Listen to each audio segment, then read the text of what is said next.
Welcome back, my friends. Yo, I hope you enjoyed last week's part 1 episode with Breezetones, because this week we got part 2.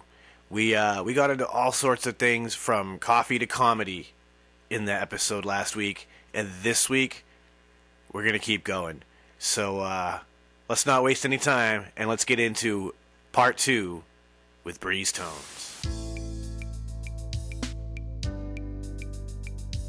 Ladies and gentlemen, I introduce you to Shedtime. What is Shedtime, you ask? Well, it's code for the consumption of cannabis, but it's much more than that.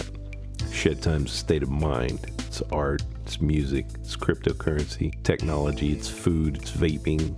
It can be whatever you want it to be, as long as you're not letting the bastards get you down, not being a dick, and making it fun. When you're in the shed, it's whatever your mind allows you to create.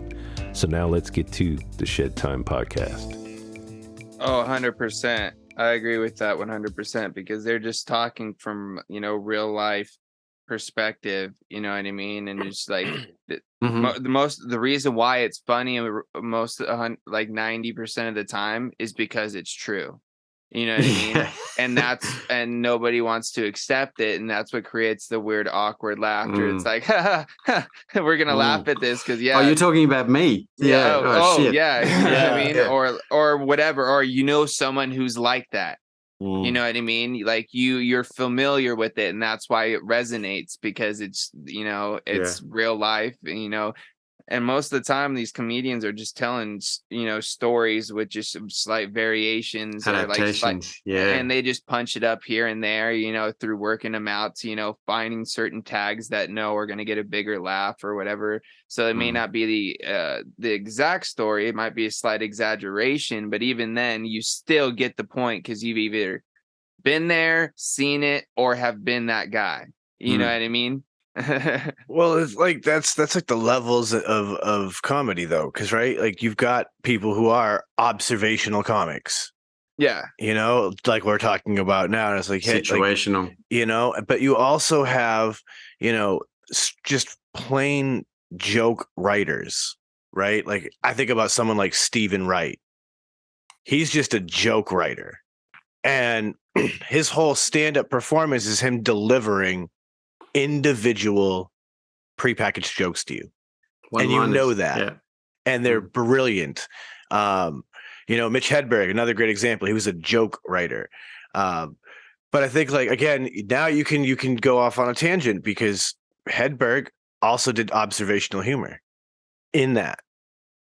Sometimes I like to were observations, and that's what made them funny. Like sometimes I like to put a baked potato in the oven and then I leave my house. Because I might want to come back. I might want to come back. Who knows? Yes. That's I feel for you. One day I bought a donut and then they gave me a receipt and I was like, we do not need to bring ink and paper into this situation. I give you the money. You give me the donut. What am I going to do? Take the receipt home, put it in a file under D, a donut. Like, hey man, don't act like I didn't get that donut. I got the receipt in the file under D for donut. Is there actually like any big Australian comics? Like I don't know if I. Oh, there's a few, dude. Yeah. More recently, I guess, because access is free through YouTube and stuff. Dude, YouTube has been a big fucking boost in comedy the past year through the pandemic and stuff. A lot of people have really been able to get big through that, and TikTok and all that other shit, just posting clips. And a lot of people have been turning and throwing their specials on there. Who's some of your favorites though from like Australia? Or do you have like a I don't tend. There are the Australian comics that I watch because I doom scroll of of that, and so there's so many comics who are on the like performing on the tour or the scene or whatever that I'm watching clips of that I've actually not seen before. So there's a lot of that. I would say, as someone who doesn't follow the scene closely, that the scene is quite lively. So there's always new stuff, and it's I guess the good thing about there's so many, different humans in this country that perspective, like of that style of comedy, whether you say, like what Sean was saying, packaged comedy versus situational comedy versus, just fucking left field shit, or, or very, political, really, really got something to say kind of comedy. It's really, really broad. So, but I tend to watch, those comedians, because comedy's so personal, when you watch it, and when someone says to you, my God, you got to watch this, it's so funny, and you watch it and you're like, I didn't find that funny at all. And or just, and it's not it's so personal. So, the answer to the question is Chappelle's always been a massive number one for me, only just because of just, what he says. But I don't have an Australian comedian that I could say. It was a very long answer for a no. Yeah. I came across some good ones through the doom scroll myself, though. Have you seen that one guy who he's definitely plays on the whole bogan aspect of the Aussie stereotype? What's his name, dude? Oh shit. There's a few, and I think the thing he's pretty fucking funny. His crowd work's hilarious. The thing I love about comedy, here's an answer, and it doesn't necessarily mean, for regional or location style comedy, if they're talking about, how the comedians talk about they have to adjust their language when they go play a different city because they won't, the joke won't carry or whatever. I think the biggest thing that I love about comedy is the twists and turns of language, and the way that language can be, the same sentence can be said in two different ways and make you, feel in a different way.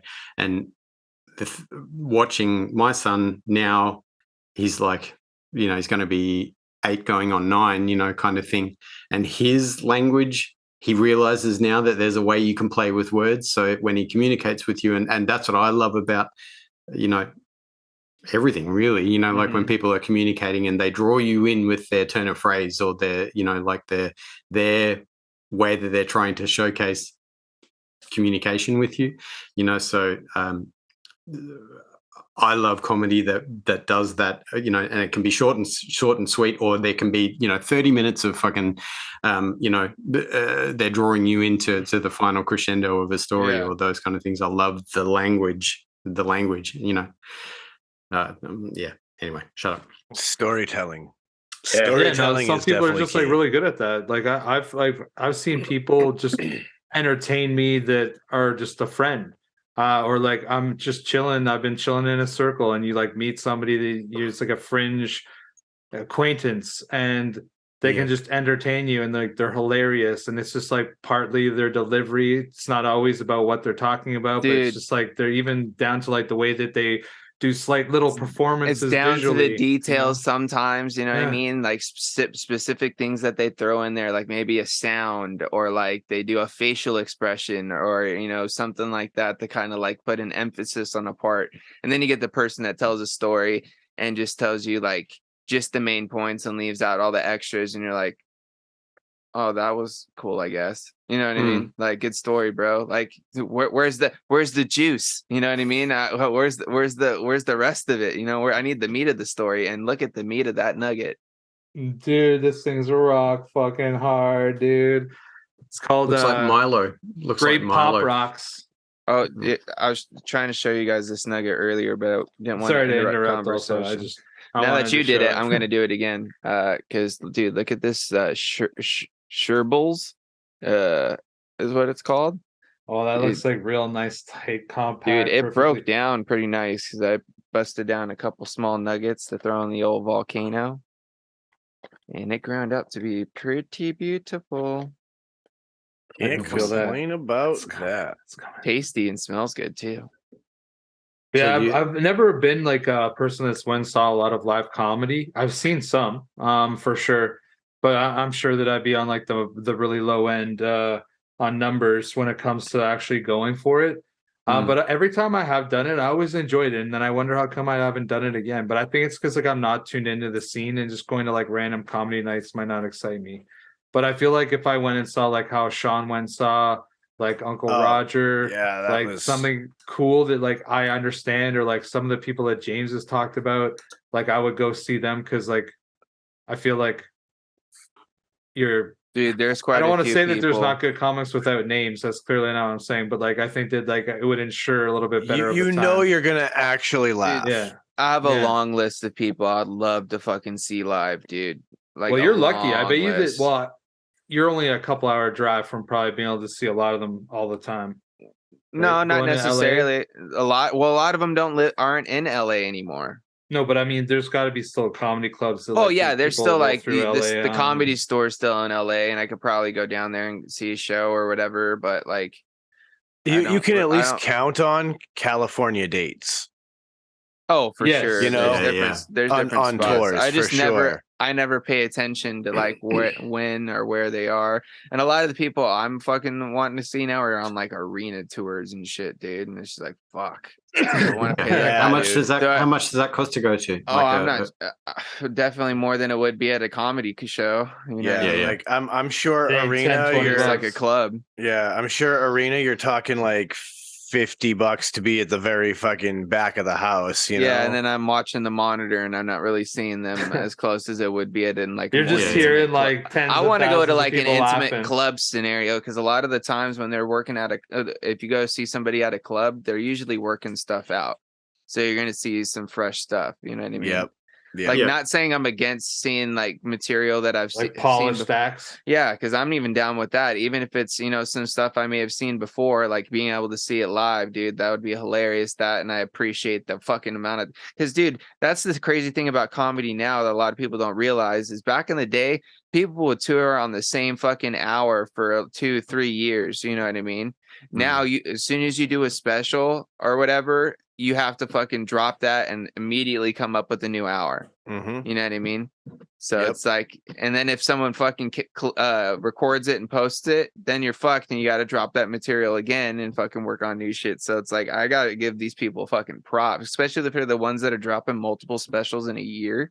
Holy fuck, dude. Yeah, dude, I guess it's like anything, right? There's some people that can just hustle. Some people just like have that ability to work. Yeah. Maybe they're like, if I work real hard for like 3 years, then I can like set my own schedule. Or maybe the meta now is to like get a good podcast going and like pick tours when you want to. And like, I'm sure like everything else, right? Like the comedy industry's probably changed a lot. Like I remember even when we were talking to Tyler, like just when he was on that show a long time ago, just him talking about like how there's like certain hurdles for everybody. So it's like for him to go tour in America, like he'd have to get a visa where like Americans can come up here and like it's like really simple for them to come, and just like all these different things. Like nowadays with, you know, just stuff down to YouTube or podcasting or all these different things, like all these people have opportunities to kind of get a little bit more noticed, and maybe that'll allow them to book like that full 3-week tour and get their visa to go somewhere, or all these different things. Like you can make connections like really easy as opposed to just like grinding comedy clubs like even probably happened 30 years ago. Here's a tangent for you. So there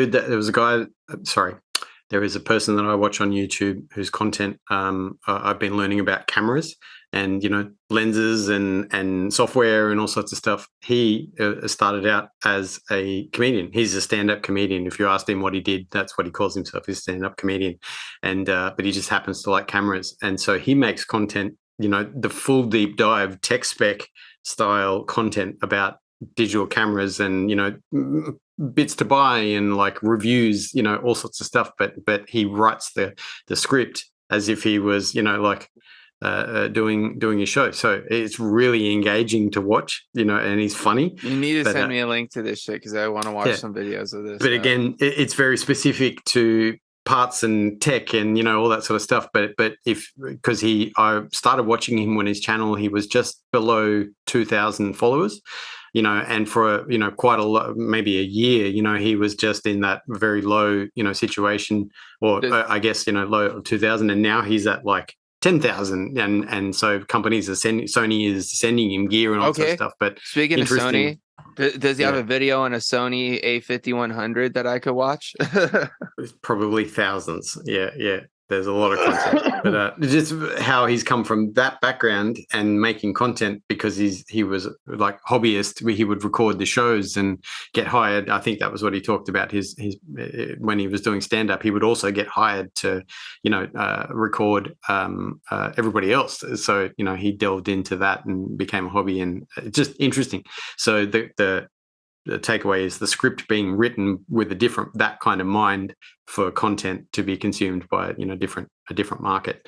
So yeah, but that's brilliant too, because that it keeps that kind of content engaging, right? Like, how many people could you talk to that it'd be like, that sort of tech video is dry and boring.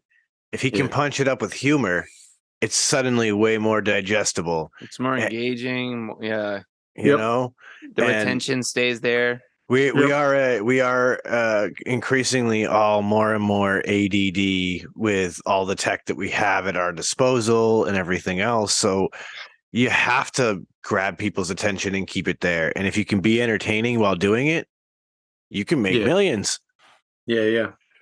Dude, it's like I catch myself sitting here trying, like, most of the time, this is the time where I just like I don't look at fucking anything because I'm trying to be, engaged in a conversation. But there's even times when I'm sitting here just chatting with you guys where I'll pick my phone up just because like it buzzes or something, and then all of a sudden I'm looking at something and I'm like, oh wait, we're doing something. Like, it's so like ingrained in my everyday like thing just to be, I have to be, if I'm not physically doing something at the moment, I need to be scrolling or like if you're not physically moving, like you need that mental movement. Something needs to be happening.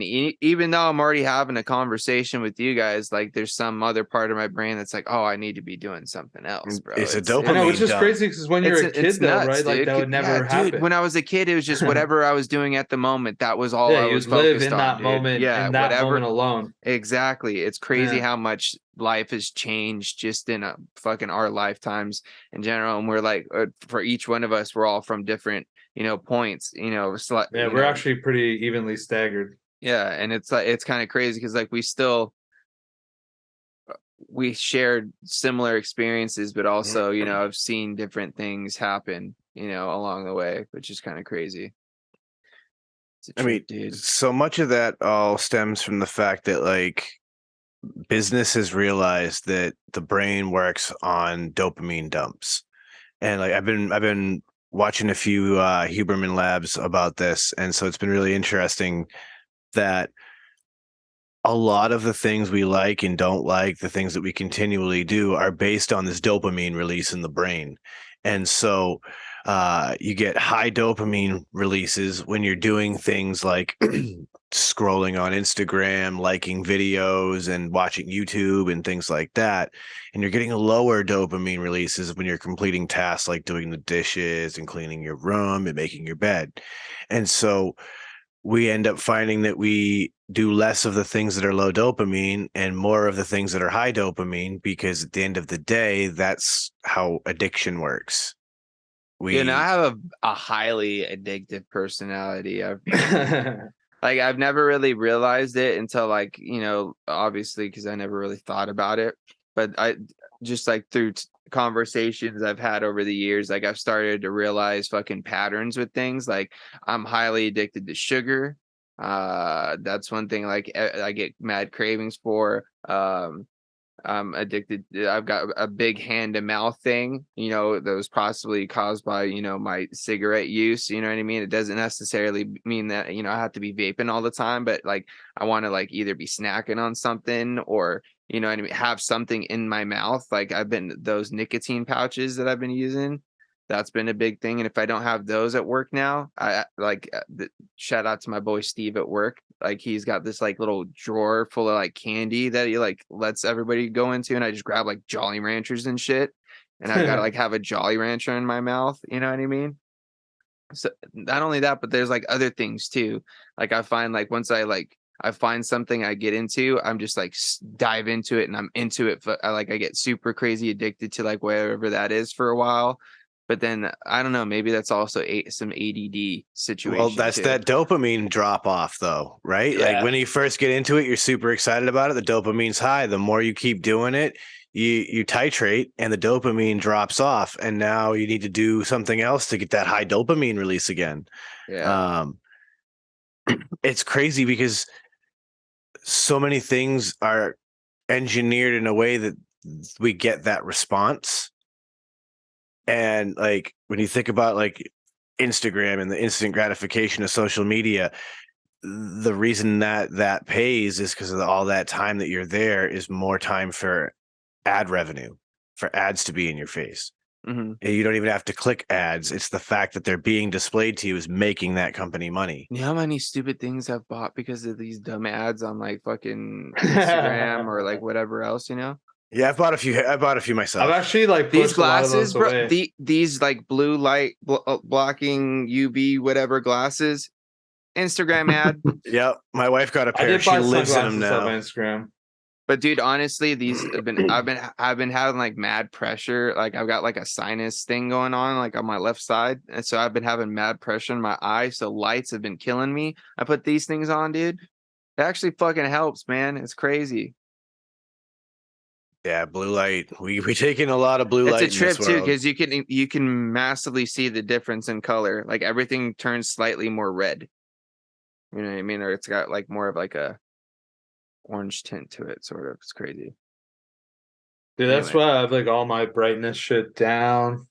I do think I need glasses though, because I've been having some issues seeing things at various distances. Age changes things. Yeah, dude. Well, everybody in my family, you know, as they've gotten older, has gotten glasses. You know, my brother got them a lot younger, but my dad has them. My mom has them. All my grandparents. You know what I mean? Yeah, I'm sure that I'll be due for glasses at some point too. I think I have what's it called? Astigmatism. I think That's what I have. I have one of those. It's oval shaped lenses. Yeah. But like it hadn't affected me until, you know, now, I guess. Mm-hmm. Yeah. Dude, this pressure behind the eyes been killing me. Because also, doesn't that also have to do with like lights at night when they like kind of like make that crazy like you get that star pattern? Yeah, the star like halo sort of, because that happens to me at night a lot, and that sucks. Yeah, it's not. I got these to see if they help, but I've yet to use them because they're always sitting here at the desk. Because I use them here at the desk too. Maybe I need another pair for the car. No, like legit, my wife got a pair and she now lives in them. It like because when she started to realize that her headaches dramatically reduced by using blue blocking. I put them on whenever I've got some sort of like thing going on with my vision, or like if I got like a slight, it does help. It's crazy. Yeah, I mean the spectrum of light we use is so full of that blue, you know, LED spectrum light now that we're getting now hammered. It really makes me frames Janklin too, bro. You know. Shit. Yeah, you know what I mean. Frames. I like that. I didn't even think of that. Damn. I also like how that led into just impulsive shopping. But also a lot of things that James said too, like it's the same for me too. Like even vaping, right? Like vaping, I'm still vaping. But like, dude, I went into that like so fucking hard. Like I was buying like, everything. 3 years I was vaping. I was just buying anything, everything, trying out a million different things. Fucking thankfully, one of those like spur of the moment, like just I need to spend money. Things went towards like DIY stuff because I wouldn't have had that experience without it. So like thankfully for that. But yeah, man, it's crazy. It's crazy like how fast you can get into something and then sometimes you do leave. So I see it. I have bought some things from those ads, so I can't shame you for it. I just can't say that there's been that many. Yeah, I won't say like I bought it like a lot, but there's been, I'd say, a handful of things that have definitely got me for sure. Yeah, dude, there's things I saw that I was like, ooh, that'd be cool. Dude, there's so many things I've seen. Like, there's so many things that I've seen like, oh, dude, I want that. But then I'm like, oh, wait, this is some stupid ad, bro. I don't need to fucking click on this and buy it. It's like, I've already done this before and it didn't work out. Do I need to do it again? I've seen so many dope things. I'm like, oh, dude, that'd be sick. But I don't need that, bro. They're just drop shipping from China. Yeah. You're still gonna. It's like buying from Wish. You're gonna get it in 6 to 8 weeks. You know how many things I used to try to get from Wish that I thought were gonna be dope, and they show up and it's a piece of shit. It's funny, right? It's never fast either, right? So never, dude. You wait like for a while. You wait like 3 months for a package to show up.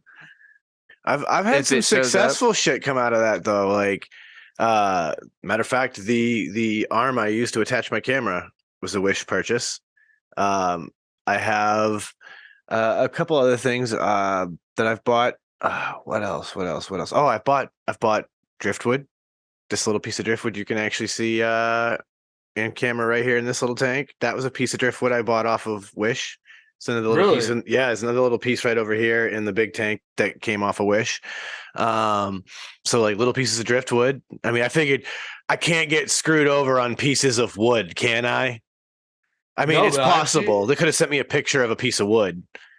Well, it would just like make me think that like internationally, right? So like that's coming from China, isn't it? So like I would have thought that like maybe Chinese driftwood would like not be allowed to bring here because they might like, oh well, this guy's probably just gonna like dump his aquarium into a local river and like there's some disease that comes in this fucking little piece of driftwood. Like, do you know what I mean? Well, like, I mean, it's Malaysian driftwood. It came from Malaysia. Okay, crazy. Well, it wasn't like a China specific thing. But like that's the thing, right? Like when the fish store buys it, it has to come from Malaysia. So like I basally did the same thing. It'd be agriculturally checked because you're right over. Yeah. So like it maybe it's like stored in a locker for a year with like something. They normally spray them. Passes. Yeah, they spray the imports because anything that comes under the borders of agricultural, which is timber, seeds, food, marine fisheries, yada yada. Generally, they would spray it. Or they would check for pests, and that's what you pay for. You pay for that. Because like when I cross the American border in my car, I can't go across with like some steaks and some like lettuce and tomatoes and stuff. Like you can't take fresh produce. Like basically anything that's like spoilable, like you can't take. I could take like cans of soup, like shit like that. That's all fine. Yeah. I'm not really sure why though. Skippy peanut butter, baby. Yeah, Skippy peanut butter. Dude, apparently you can't send honey. They're like, oh, man, I don't know, man, that's an Australian thing. Sorry, I didn't mean to cut everyone. No, I think that probably be another one of those things. Honey is one thing that has to be. Well, it's probably because it's collected from the pollen in your area. Yeah, but that makes a big difference, and that's a shame because like stray and honey different. Will taste completely different than I've got a story about honey. Oh yeah, let's hear it. You've told me about this honey. If this is a story I think you're talking about, I'll give the condensed version. Is it Mad Honey? Mad? Have you heard? Oh, the Mad Honey? No, it's not. We'll talk about that after. Yeah. Yeah, you don't come back from that. No, long story short, was doing preparation for a competition a couple of years ago and wanted to use honey as one of the ingredients in the signature beverage, and made friends with a guy whose sister was I can never remember the term, but is a beekeeper, and she I guess managed, if that's the right word, managed local spots that were in my area, so there was like a spot that she would collect from 300 meters down my street, and then 300 meters in the other direction there's another bee house, and there was just spots just around, and I asked her, she's like, what sort of honey do you want? And I said, is there any way you could give me some samples, like, can I try, because you've got lots of hives, can I just try the honey from each hive, a little bit, is that okay, because it needs to be matched, or to create synergy with the beverage, the coffee. And so we had a further discussion, and I learned a little bit more about, I guess, bees and how they, navigate and where they go to in their areas and those kind of things. And she said that my thought was that, when you have kind of like, a hive that might be only a certain type of flower, or that's there is an absolute field of canola or whatever, and the honey from that area would be great because it's single origin. It's, the terroir of the location, because the bees only go to a certain area, but she said that urban hives and the honey collected from urban hives is crazy, because bees are getting the pollen from people's gardens, and people are introducing, certain plants that might not be, native to the area, so long story short, she turns up with, I must have had probably 20 different hives, bottle number 1, 2, 3, 4, all the way up to number 20. Like, it was an absolute veritable ton of honey from local hives that were all in the space of, maybe 20 kilometers square, 50 kilometers square. And I had to go through and test every single one and write notes for every single one so that I could learn how to, make a addition of it to espresso. And it was really, really interesting, like everything on the color wheel. You just imagine tasting in colors. Everything was like that. And the first thing I did was put them in numerical order. And then when you look at them through the light, they were all different. Some were clear, some were hazy, some were, really encrusted with crystals, some were like runny, some were like thick, like paste, it was insane. That's probably where the story should end. But honey, crazy. Okay, so I need to know something, Adam, so please tell me, enlighten me. Did you win that competition with the honey experiment? Like, did that honey beverage get you some level of victory? And the coffee competition is a there's no winners and losers? Saucy person. Just because you may have like a brain, melting idea, execution of those things is so many points that must all align planetarily. So, I mean, to give you an example, I was told at a competition one time that I had the best espresso of the day, and the competition is about serving coffee, but the points earned from the best espresso of the day doesn't necessarily mean you will win.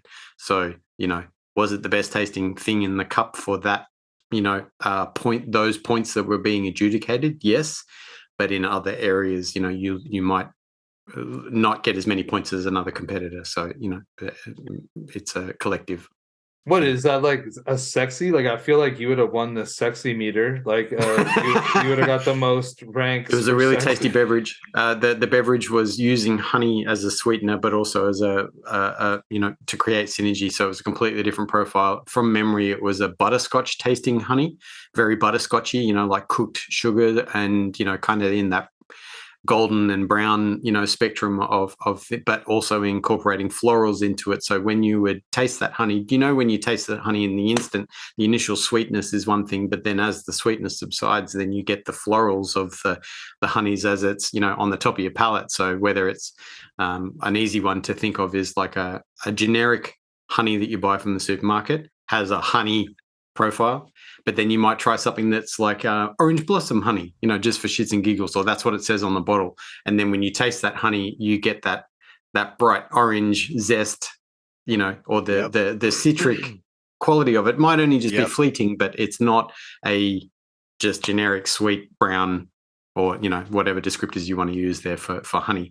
It has floral qualities. So the butterscotch, I'm raving, but the butterscotch cooked sugar component went with the coffee and the body of the coffee, but the florals of it changed the profile of the coffee, and they became a different thing. So that was the point of that. But that beverage was also put into a nitrous, or an espuma gun, so it created a foam, and the espresso turned into basically like honey floral infused mousse that was drinkable. And to try and create, because that's the point of that category, is you take an espresso and you add other things to it, and they score you on what ingredients you add to create something new, as opposed to just adding something to, like the coffee tastes like butterscotch, and I added butterscotch honey. That doesn't score very many points because I didn't use my brain there. All I'm doing is enhancing something that's already present, and that doesn't create something new, so innovation in those kind of categories. And I guess it's the same in bartending or any of those kind of things. They want to know why you're putting what with what to create what, and that's what gets you the points, and how well you execute the language, the actions, and what is in the cup. How does it taste? So there's a lot of points to be made. And just as a ending part of that story, I always joked with my wife about coffee competition because it's so much prep to prepare for a competition. You spend all year preparing for 15 minutes, and then sometimes it's 2 years preparing for 15 minutes because you've got to plan ahead. You could effectively take, here's the controversial comment. I think you could take someone that had some really good motor skills and train them to win a coffee competition. They've got no coffee experience. Let's just say Frames.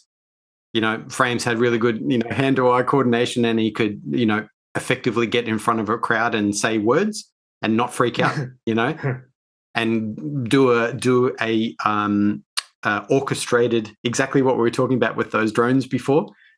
Orchestrated, programmed. Here's my movement routine, to deliver this. Yeah. Routine. So there's an element of performance, is what you're saying. It's all performance. Okay. All of it's performance. Yeah. But again, the language that you use, right down to the very, the absolute definitions of those words, because those are the things that are being scrutinized and awarded points, is as important as how good your hand movement is in wasted effort or wasted motion, because you might not look. You look robotic, or you don't look like you have flow. Think of Roger Federer when he plays tennis. You watch him and he's just beautiful to watch. That synergy, that motion, flow. That efficient flow. Yep. That's what they're marking you on. So it's ridiculous. It's an absolute juxtaposition of ridiculousness of what story you're telling. Heartbreak and woe and colonization and fucking I'm a privileged, a Caucasian presenting a coffee. Anyway, that's my subjective. Sorry. Yeah, but it's like a lot of international. It's a game progression.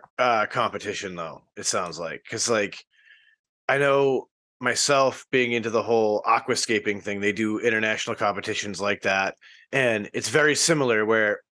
You're trying to tell a story visually through this living piece of art that you create, and you're being scored on your ability to tell that story and the use of technique. And it's also, there's this aspect of the fact that judges are human beings. And with subjective opinion. Yes, you're also working towards subjective opinion. And so maybe this year, the judges really are more interested in this thing, and that's not the thing that you excel at. And so everybody in the room may agree that what you have created is the most stunning piece on display today, but you didn't win the top prize because the judges didn't score you that way. Or progression happened in a different way, and or there was. Because that's what happens in, even just in competitions that I've watched, that there might be something that happens, and then everybody will latch on to that little first step of progression, and it's whoever presented it in the most progressive, innovative way is the one that's going to win. But it is very cyclical like that. 1 year it's this, and then next year it's a different appearance and a completely different thing. Or like you were saying, Sean, judges are looking for a certain look, feel, because it's what's in vogue, fashion, whatever, Mm-hmm. Yeah. It's interesting to me too, because it feels like in a lot of different industries where these kind of competitions matter, they matter. And so that's the game you're playing, but you have to play the game, because to do so is to be known as one of those people in that field. Mm-hmm. So sometimes it's not even about placing, it's about just being there to be a part of the competition and experience, because then you're known as being competitive. Mm-hmm. It's like there's been an awful lot.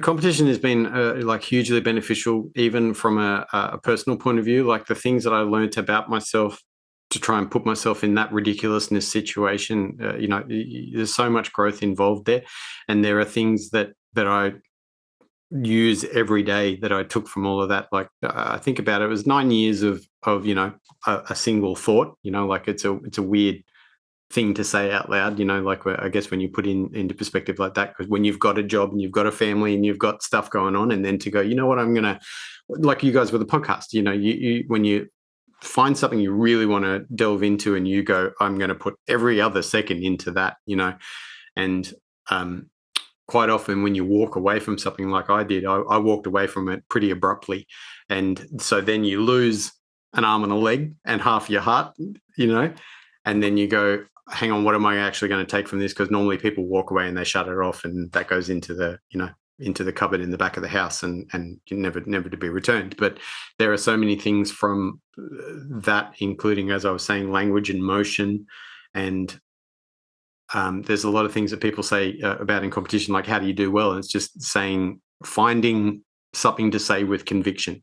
What do you want to talk about? What are you going to do? So having that black and white thing to say, I now bring from competition learning, like the sports psychology side of it and how to perform, I guess, or how to not have self-sabotaging, imposter syndrome, fear of failure, like all of those things is a constant work in progress, as for me personally, that I learnt in competition just because I was putting it into how to perform well, but has come to daily life now, so motion, sorry, repeating those things, my motion, my mechanics, how I'm moving physically and being efficient in doing that and in a good way, my language.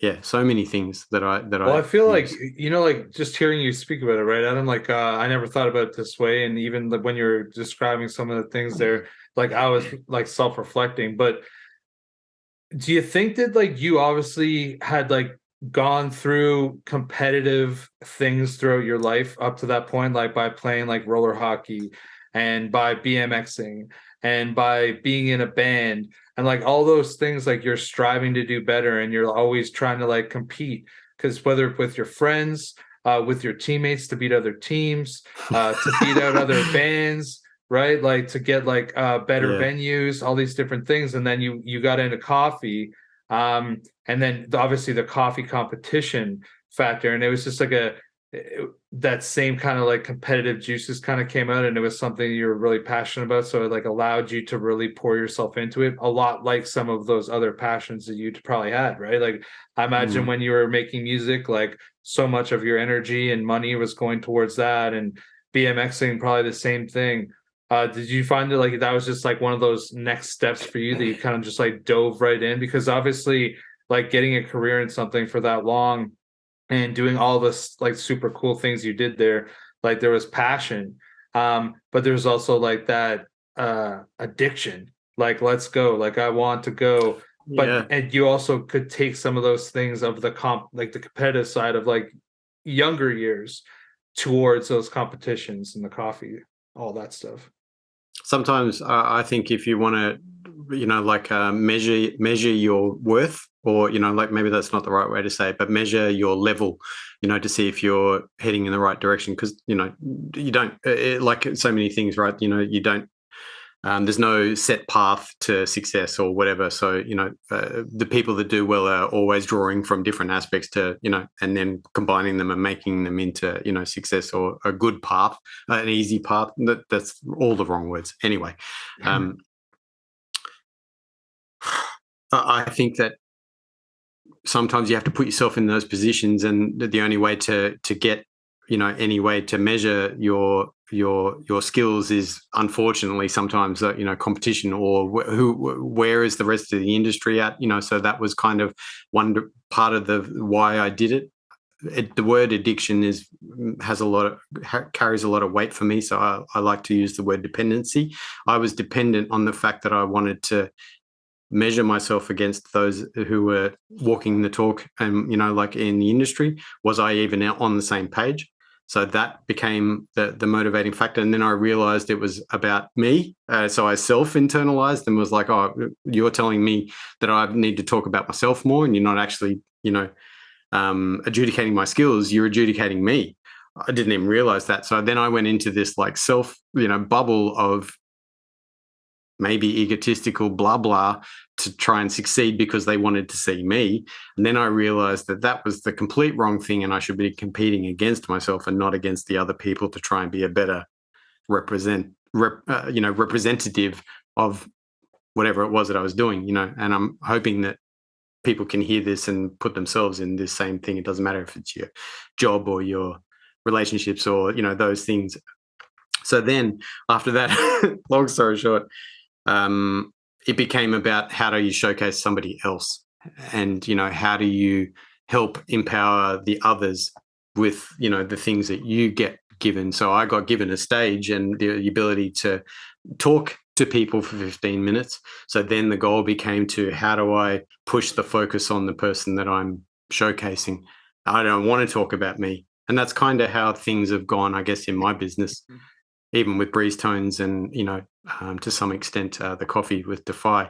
I haven't really, talked much about, but I'm trying to deflect and make people see things without the focus being on me. I just want to be the initiator. Is that the right word? Mm-hmm. I want to help initiate insight for somebody else. Present the tools for somebody else to go, this is how I'm going to take that and use it in a different way. So, yeah. I like that. And you did just mention that, you are working on this brand, and I'd like you to expand a bit on that. What is it like as you're growing this brand now? Breezetones? No, the coffee brand. The coffee thing is a labor of love, and there's no doubt that I've been, let's get real, I've been spreading myself thin across a few big tasks. So I've not been putting the effort into, things with equal weight. The coffee thing is hard. It's a hard, oversaturated industry, and the same like in any industry, I guess helping to inspire the customer to make a different choice, as opposed to, I also don't like the terms, educating people. That means like people that dumb. yeah. It's not about that. It's about just, again, presenting something in a different perspective. So that's a hard one to do, because you're not walking into an established, like, oh, we've just got a coffee roaster and here's a bag of coffee, and people go, I know exactly what that is. When you hand them a coffee product that is beyond high quality, turn it into something else, then tell them they've got to pay for it, because that's what it's worth now. Like that's what it cost us to get it to this point.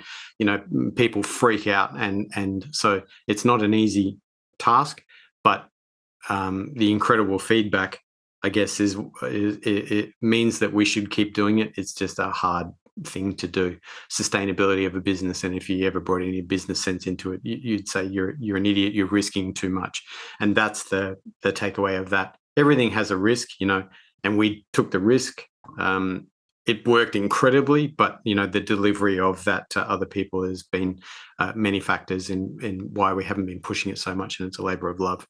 I mean, it's interesting because what you do is for a niche market for sure, and it's definitely for a specific type of consumer. And at that point, you almost have an advantage in your understanding that everybody else isn't the market you're trying to get to. That's something that I find interesting. I like to read about, businesses that are doing luxury brands. You know what I mean? The fact that these are people who rather than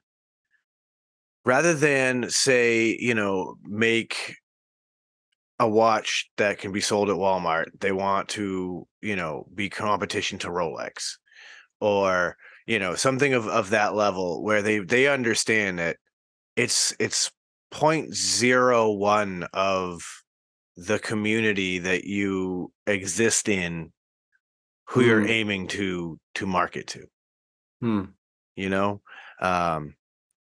So then it turns into, how do you put your product in front of the people who will buy it, right? Yeah. So it presents an interesting set of struggles and hurdles that you have to overcome in order to fully find your way through that niche. I love that it's for you. You see it as a labor of love, because if you're doing something like that out of love, it makes it harder to fail, right? Because your heart's in it for the right reason.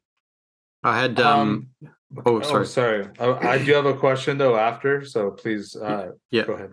There was a point that I had a bunch of stuff, just speaking openly here, halfway through last year, I guess was a bit of a pinnacle. There was a bunch of stuff going on for me, and it was hard. I had to kind of make some decisions, I guess. You're at that crossroads of like, where do you take things or where do you go? And I made a conscious decision to kind of stick with what I was doing, only because the things that I want to be involved in, I want to make special. I want them to be special. And as ridiculous as that standard that I've set for myself, and like, how do you even define that is ridiculous, is exactly ridiculous. But also when you do those kind of things, or you say that to somebody, that if they don't want that and don't understand why they can't buy 5,000 of your product, or like all those kind of things, it resonates differently with people. And I guess that's the main thing. I just, you have to go run to the beat of your own drum, isn't it? That kind of thing. So I made that decision, getting back to what I was saying, of culling and pulling back, so that the things that I was being involved in, I can at least try and meet some expectation of myself to make it special, so whether other people see those things as special is, it's up to them. I can't control their view, but so there's been a fair bit of that too, a bit of life-changing heavy decisions over 6 months, and to work out what to do and where to go, and also to continue. Sorry, I'm still blabbing.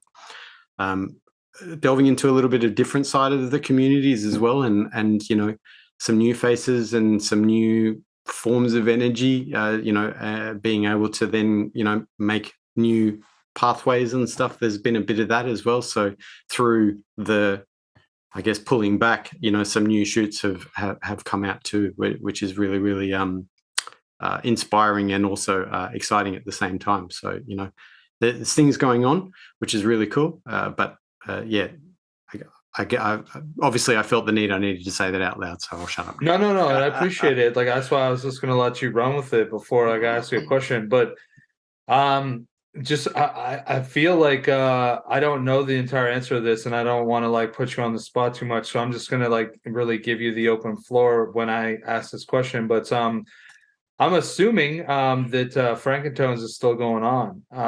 Is Frankentones still like doing well, and like, is there like any expansion going on, or like what's happening with Frankentones? Yeah, Frankentones is still, everything.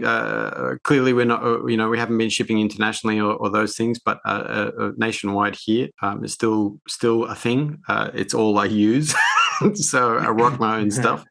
That relationship. I don't know anything about that at all. Like exactly all. Right. Yeah. So it's still happening. But, that was always set for long term, which was a mind blowing, heart exploding thing for me. So that's still going. There has been talk of expansion, but the unfortunate situation is, as you would know, Chris, to bring out a new product in that landscape is not an easy task. So it's on the cards, but the fellas involved, the brainiacs involved in and how we went about the QC process. It will take a little while, but that's still going. Breezetones is still going as well, but it's being very selective in the situation there. So Frankentones, most definitely, fellas involved in that, I'm blown away.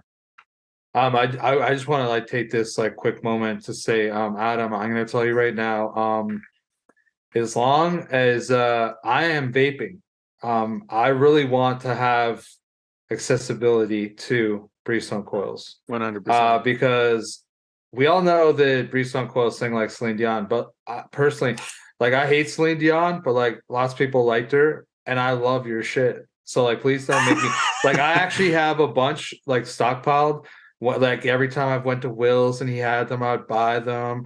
If I like saw a website that had them, I'd buy them. So I probably have like 30 sets right now. So like, damn, I'm dude, kind of good. What? I need to get fucking on that. hoarding. Damn, son. I need to get on that train, bro, because I've got like 2 sets of everything. Well, this is the thing, right? So like throughout the time of doing like our shows and everything, like we got sent like lots of coils, and like there's a lot of really good builders, like Twisted 4200. Like his coils are awesome. The dude hooked me up.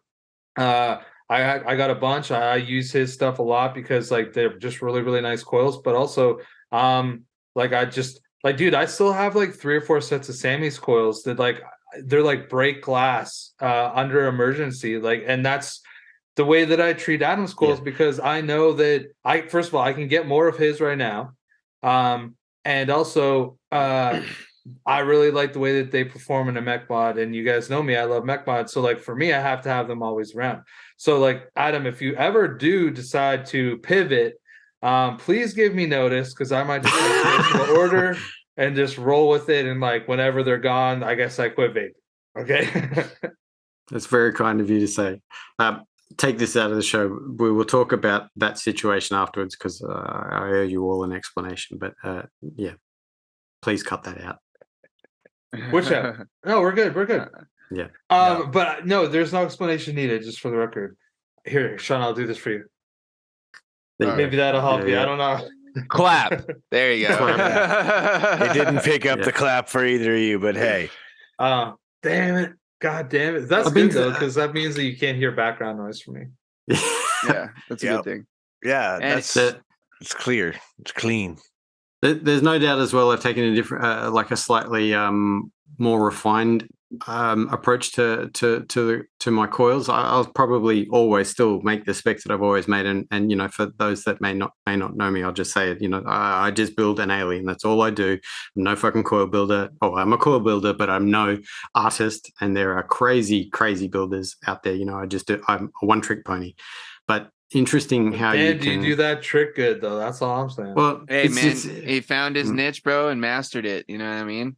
Yeah, it's just been really interesting delving into, you know, as I said, I can say this, you know, I've been lucky to be involved in a few projects in the last little while, and you know, it's interesting when you talk to modders, and as I was saying, other communities, when you talk to modders or the people that are designing this product, and they are so focused on a certain thing, like whether it's manufacturer or, you know, dimensions and how things are going to look, feel, their finish, you know, all that sort of stuff. And I start talking about what's the chamber size, and, you know, like what about, you know, the liquid ports and, you know, AFC and yada yada, and things that most people don't, you know, or I'm asking questions that no one's asking, you know, but really interesting to see on that side of it. So I've been involved in a couple of little projects, you know, to see the decks and things in the first stages, you know, and it's really, really interesting. It's not what I expected.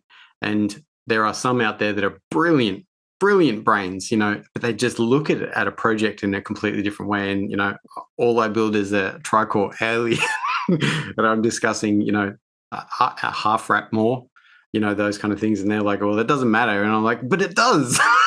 It does matter, you know. So the refinement of where I see, you know, things going has been really interesting, because I'm hella interested in the toot science, you know, still more so than ever science. Before. Yeah. Dude, hashtag fucking like when tones RDA. Like, that's all I want. Yeah, I want to know that too. I may RDA, have, RTA, any of that, dude. I'll show this to When tones bridge. Where's the viewers?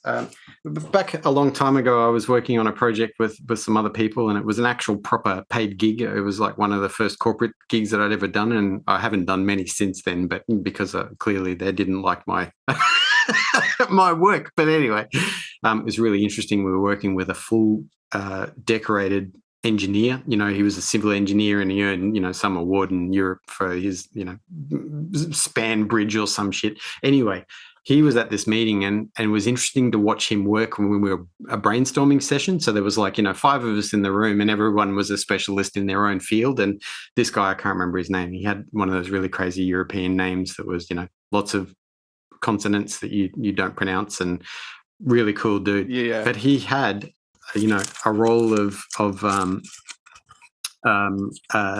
just transparent paper, and he would unfurl it like a scroll, and here is all his ideas from the last month. This is his notepad, but he would store it like this, like a little magic like scroll. A scroll, yeah. It's like a blueprint. So when he'd pull it off and he'd be working, he'd be talking about his project, whatever, he'd go to the spot where he'd been doodling a staircase on the side of a building, and then the next one is like a coffee cup, and they're measuring the coffee cups on the thing, but all his doodles were contained on here, and here is 4 designs. 4 Breezetones designs that I've been working on.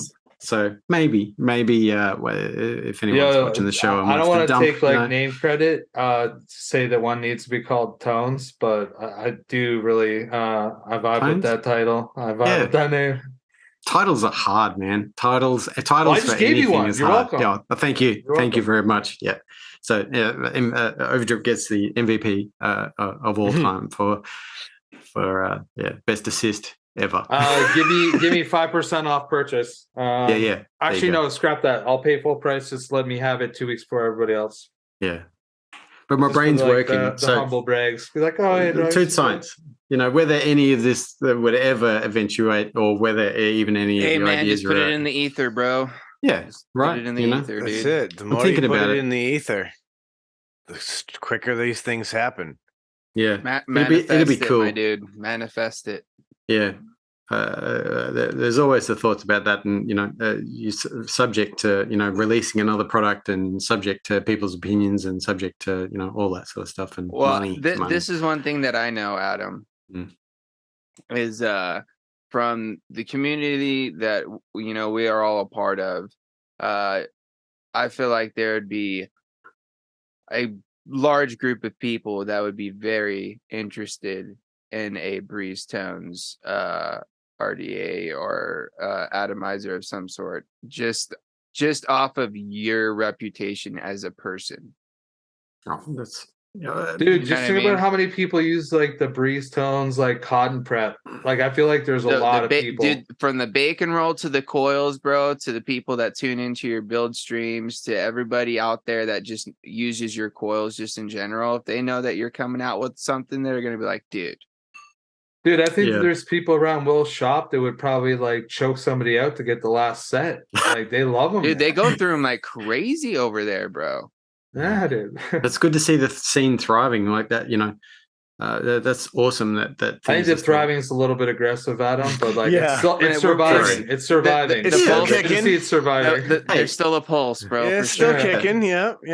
That's still a positive for me. So it's there's a like interesting, if we go down that rabbit hole, the other side of like what you said, buying everything, keeping up to date with what's going on in the B&Ms and like all that sort of side of things, and then taking a tangent and going into the modder style. Like I certainly was buying everything that was getting released at one point, and then I stopped, and now I have on my desk. I still have a lot of devices on my desk, but they are kind of more curated choices and those kind of things. So seeing that side of it, and like the industry on that side, really, it's pretty eye-opening. And also the thought processes. I like seeing people's why they bring out those designs, or what their thought train is. Interesting. I have one a product coming, which is a very lucky purchase, first thing that I'll be purchasing in a while, and it comes from that very. This person, the modder, is in his own tangent, his own, design. Like he's found his own lane, and he's rocking that lane hard. And also like I was laughing about a particular product. I'm not going to say who the brand is, but I would, I go through a script in my head, and I was like thinking that if anyone ever asked me what would my answer be about this particular product, I would say that it is hands down the best product in its category, and I would go into the ring and fight about it.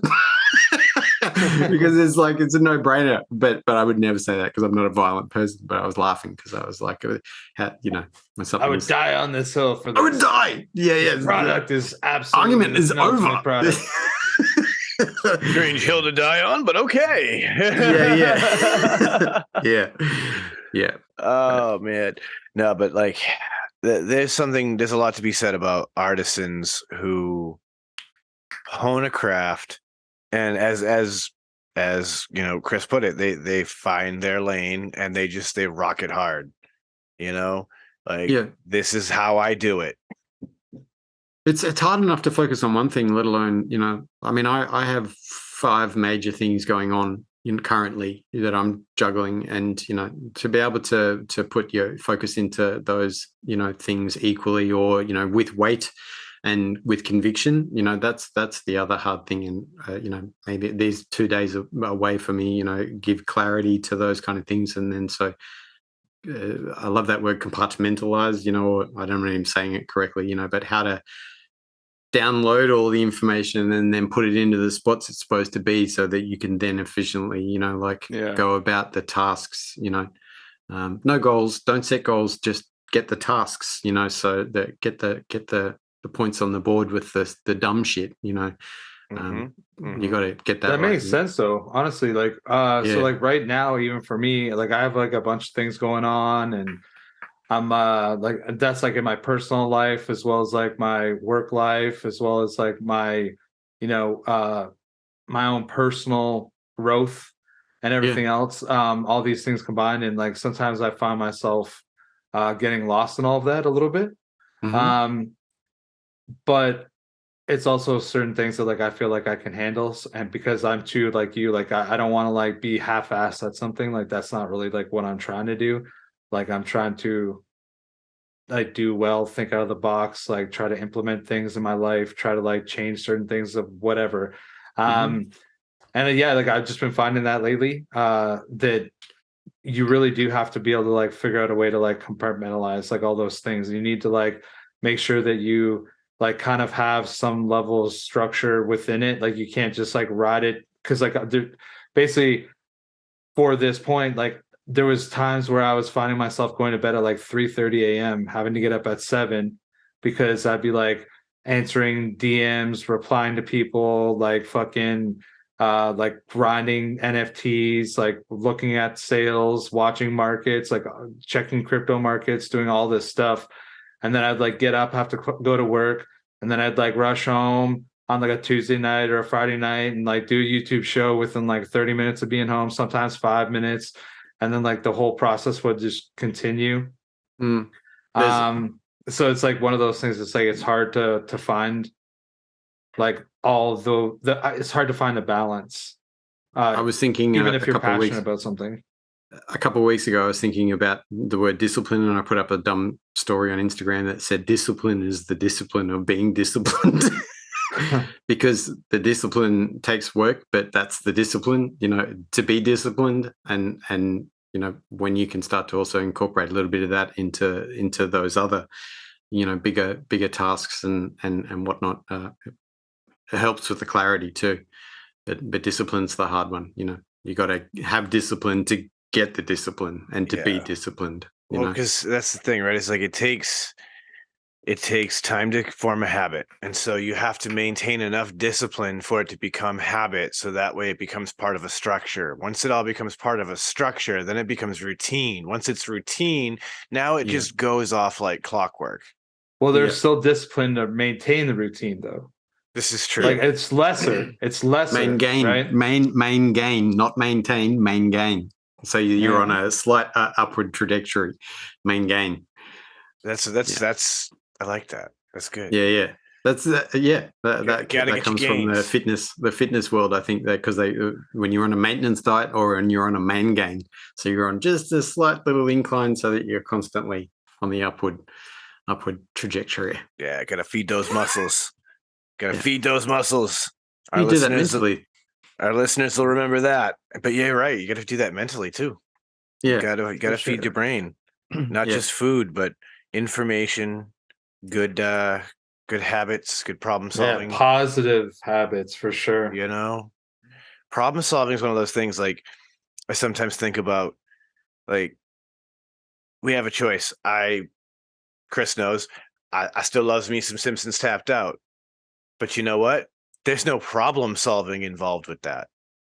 It's just tap, tap, tap, tap. All right, I got that dopamine fix. I'm done. There's no problem solving training the brain, but you break out some mahjong, make your brain think. Dude, solitaire, bro, is my solitaire, shit, bro. yeah. I love solitaire. Like if I'm trying to find, if I'm doing like a mind, if I'm looking for just like something to do on my phone, I don't have like any of those crazy like fucking what are they called, Candy Crush or like any of those real popular. I got a fucking standard solitaire, bro, and I could finish a game in under a minute, son.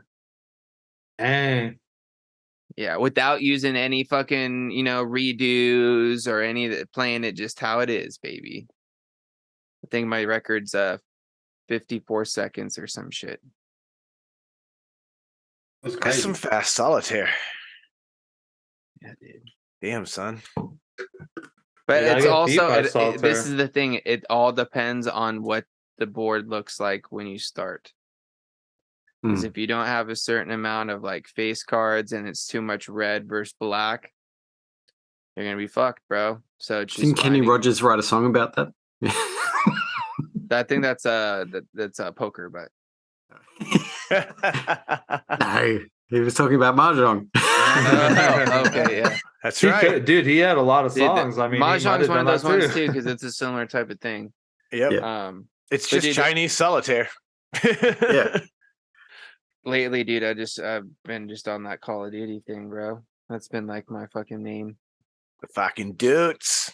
Dude, you know what my solitaire is? My solitaire is my morning walk. Same vibe. Yeah. That's been my challenge to friends recently my challenge is for everyone listening to find 30 minutes a day. You find half an hour in your day, like whether it's 15 minutes in the morning and 15 minutes in the evening, or you just find 30 minutes wherever that might be and take yourself out of the environment that you're in.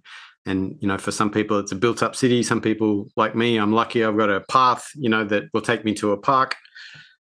For Sean, it might be to the mailbox and back. I don't know, like whatever. Take yourself out of your environment and go for a walk. I promise it'll do you a world of good. 30 minutes. That's my challenge to everybody. It's 30 minutes of walking? 30 minutes of walking. Yep. Just doing nothing but going for a walk. Dude, I'll fucking break a hip out here. It's like ice everywhere. You don't know what I'm hearing a lot of no. Like, Adam. I'm hearing a lot of no. Man, I have flora and fauna. I step out this door and I've got to like fight for my life. Yeah, but at least it's hot. You're not like gonna like fall. It's not like the pavement's starting to like melt your shoes and you're walking on ice. Hey man, it could. It's happened to me before. It's a task, not a goal. Yeah, it's just a task. How about this? I'll just like walk around my house and like do the flights of stairs like 20 times. If that works for you, you do that. Well, that'll probably take me like 10 minutes. So like if I do that 3 times a day, I guess that'd be the equivalent. Yeah. It's another good callback from Blake when we were talking last week about how one of the best things that anybody can do for themselves is to take more walks. Yeah, you did say that walking was the best. And he's right. I mean, it's what we're built for. It's exactly what our bodies are built for. It's how we're supposed to move, and by moving, my back hurts all the time because I spend so much time in this damn chair. Yeah. Yeah. I'm fine as long as I'm up moving around. I'm good. As soon as I fucking spend time just sitting down for long extended periods, that's when I start having issues. I've noticed standing desk frames. I realized the pattern, dude. I've thought about it. I've been looking at this one, but it's like fucking damn near $1,000. Yeah. But it's one that's just got to like try it out. That's pretty expensive. Yeah, and it's just like I probably could afford it. It's just do I really want to invest in that much, and is it really worth that much, and could I probably find one at a better price that probably does the same thing? Well, I mean, they have the desktop piece that will lift your monitor and like your keyboard for you. The only issue is like I have my giant TV right above my monitors to where it's like if my desk were to move up, it would just fucking smash into my fucking TV. I just think about like imagine doing these I could shows, raise right? it Like up, having to like stand way back here to be on camera.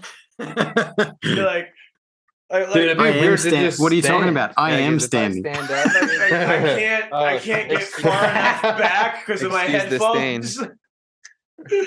headphones. Oh man, I could always do the kneel.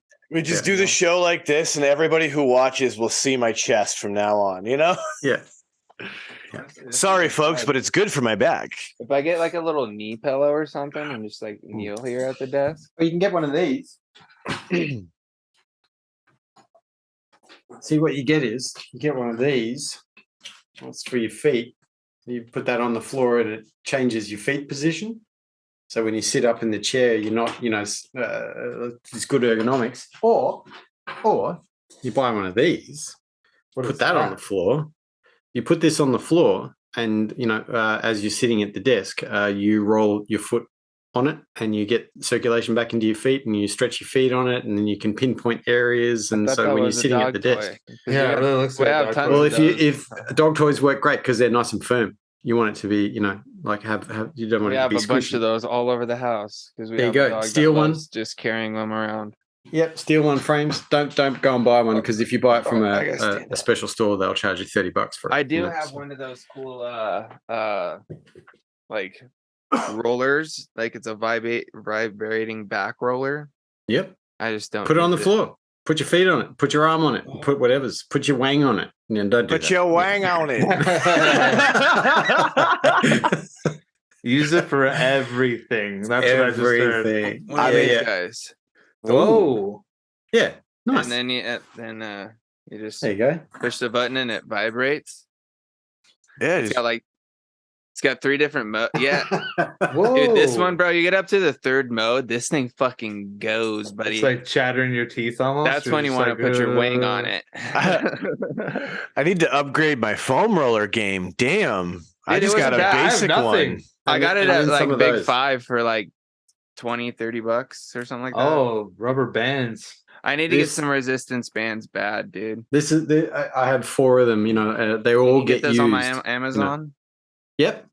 Just buy the ones that are, there's lots of different styles, but I find these the best because you can use these in so many full body ways, But if you want to shorten them, I could just put something on the old TV and just sit here and do a little workout thing. You know what I mean? Wake your back up, wake all your body up like that. That's been the biggest thing. I mean, I'm approaching 50 that's my problem. very I don't quickly. have enough room for any like legitimate exercise equipment, but if I could get like some resistance bands, don't need it. That's what I'm saying. I could just sit here and do like a full on. Let me show you my full gym. Ready? Full gym. There's those. There's lots of those. I have a pair of dumbbells, piece of wood, a tiny pair of dumbbells, and that's it. And I've had more gains, more movement, more personal progression with those simple items than, people who spend $40 a week on, some gym, the gyms are expensive. Take 3 hours out of their day. At them recently. They're expensive. Yeah. Yeah. I mean, you got Planet Fitness, if you get the basic one, is still $10 a month. If you do the really? I was actually looking. There's a Planet Fitness here, I think, and it was like, dude, it was like fucking $20 a week or some shit for like the basic. That's wild. If that's how different it operates in Canada, because like I pay the $20 a month package to have the black card because that affords me access to the spa, and to bring a guest anytime I want. Nice. And I can get a personal trainer. I wasn't ostracizing people who spend that. I didn't mean that. It was just a figure of speech. Yeah. No, I know what you mean though, because when I started on my whole fitness journey, I literally started with some resistance bands over the pandemic because I was sitting around doing nothing, and I would do a green room episode and then barely be able to move after I was so stiff. Mm-hmm. So I bought some resistance bands and I just started doing, 15-minute, workouts, kind of like what Blake was telling us last week. You make sure you do a pushing and a pulling motion up, pushing and a pulling motion down, squatting up and down, pushing up and down with the legs. As long as you get, the pushing and pulling motions and all those key areas, you're going to get a good, you're going to get some good blood flow. You're going to get some gain. You're going to get some, activation of all the major muscle groups. And that's good enough if you just want to get in some better shape and, be able to, not hurt all the time. Yeah. And that was where I was at that time. Yeah. Yeah.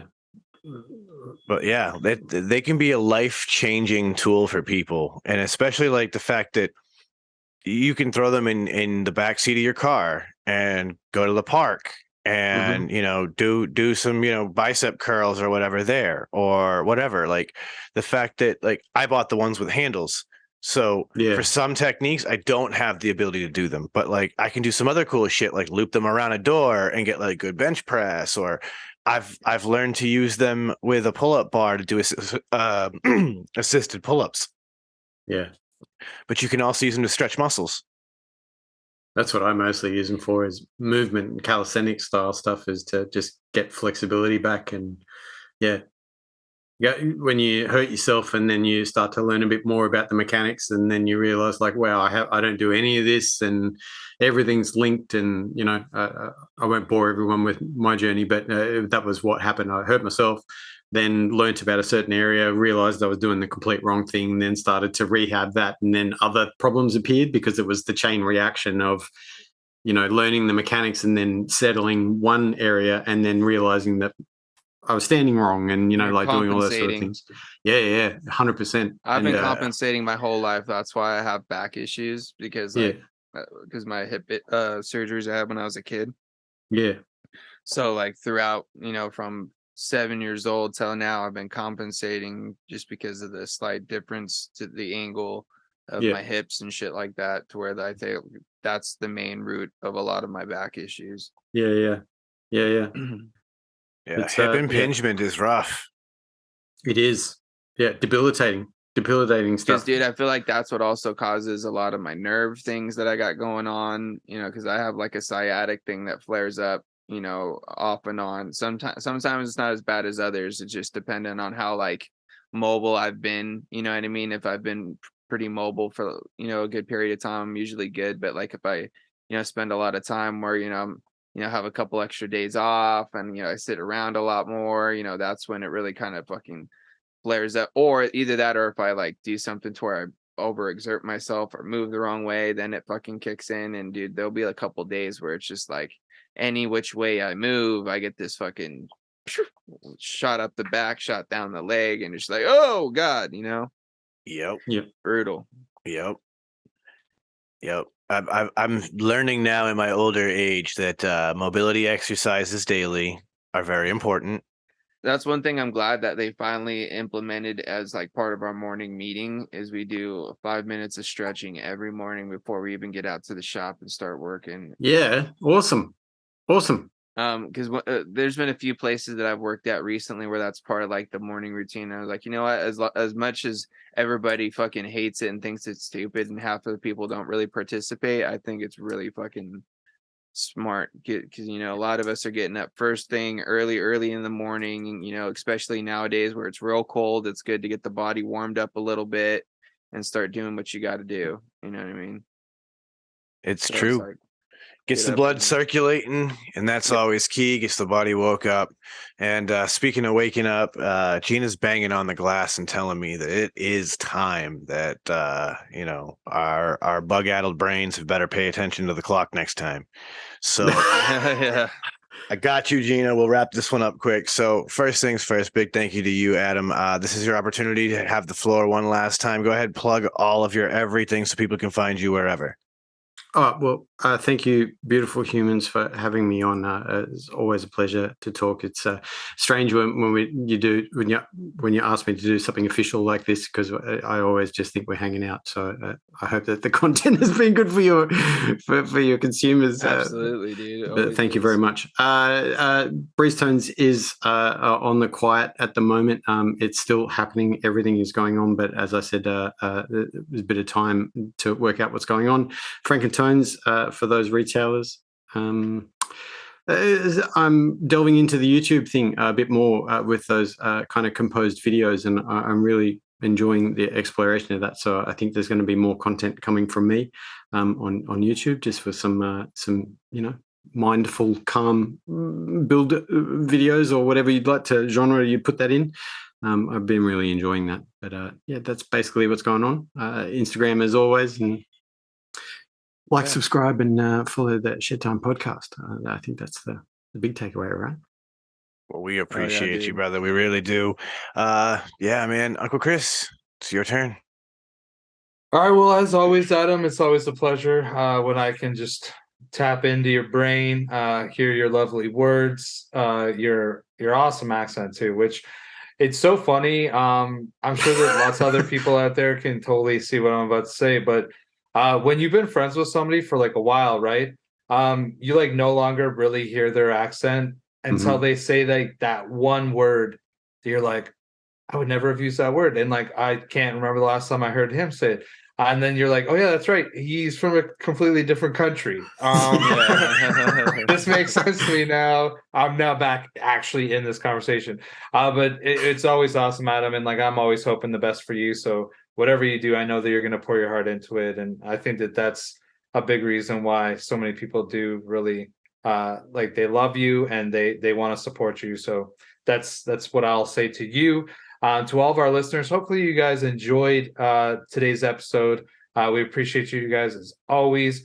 Make sure if you really like what we're doing, you can go over to the Patreon and give us a little bit of a pledge. That'd be dope. We're always trying to look to make this show even better for you guys. So that any little bit helps. Of course, you can find that link on shedtimepodcast.com. Go check that out. You can listen to us anywhere, including there. So feel free to do that. If you want to check me out, you can check me out on Tuesday nights on KVTV's YouTube channel for Mixing It Up. Just trying to mix bangers every so often, mixing bangers.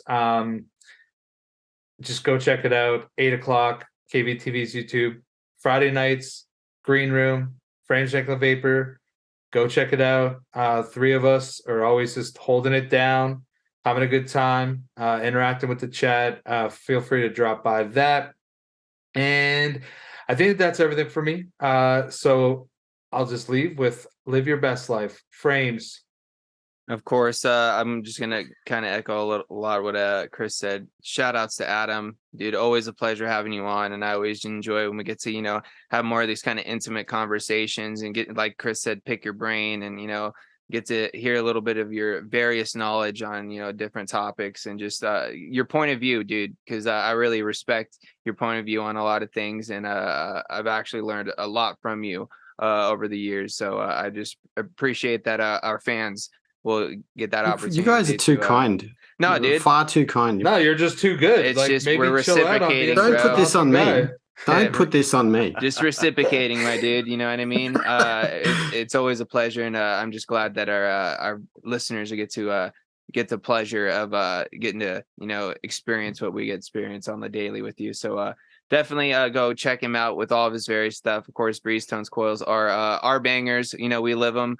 That's what's in like various setups. Majority of the setups, man, they just rock. And of course, check out anything else he's got going on over on the YouTubes. His build sessions are not only very, very informative, but it's just a chill vibe, man. So if you guys are into that and want to experience that, check that out. Of course, you can check us out on Fridays over on my YouTube channel as well for the Green Room. We do some build offs, from time to time. Breezetones coils are definitely showcased in a lot of those build offs. So check those out. Of course, we'll always be here in the shed doing the same thing with various guests as well as just episodes of us shooting the shit. So make sure you guys give us some 5-star reviews if you are appreciating the content we are bringing you, because that helps us out in the old algorithm and all that good stuff. And other than that, just tell your friends, tell your family, and we're going to end it as I always do, sending out positive vibes, crisp high fives, and a little dab or bag or do it. The bip words, little dab or bag will do ya, and don't forget to tell somebody you love them. Sean. Oh yeah. Well, one last time, big thank you to Adam, our friend of Breezetones. As you guys got to see, wealth of knowledge, genuinely wonderful human being, and it's always a pleasure to get the chance to hang out and shoot the shit like we do. So, ladies and gentlemen, again, go follow our friend on all those platforms, and check us out over there at the Shedtime podcast website. You can find a link to the Patreon stream, the show. We've got fine links to all sorts of guests that we've had, and so much more. And with all of that, I'll bring it to a close like I always do and remind you, don't let the bastards get you down. Be cool, don't be a dick, and whatever it is that you do, be sure to have some fun, because it's the Shedtime podcast, and we're about to roll on up and roll on out.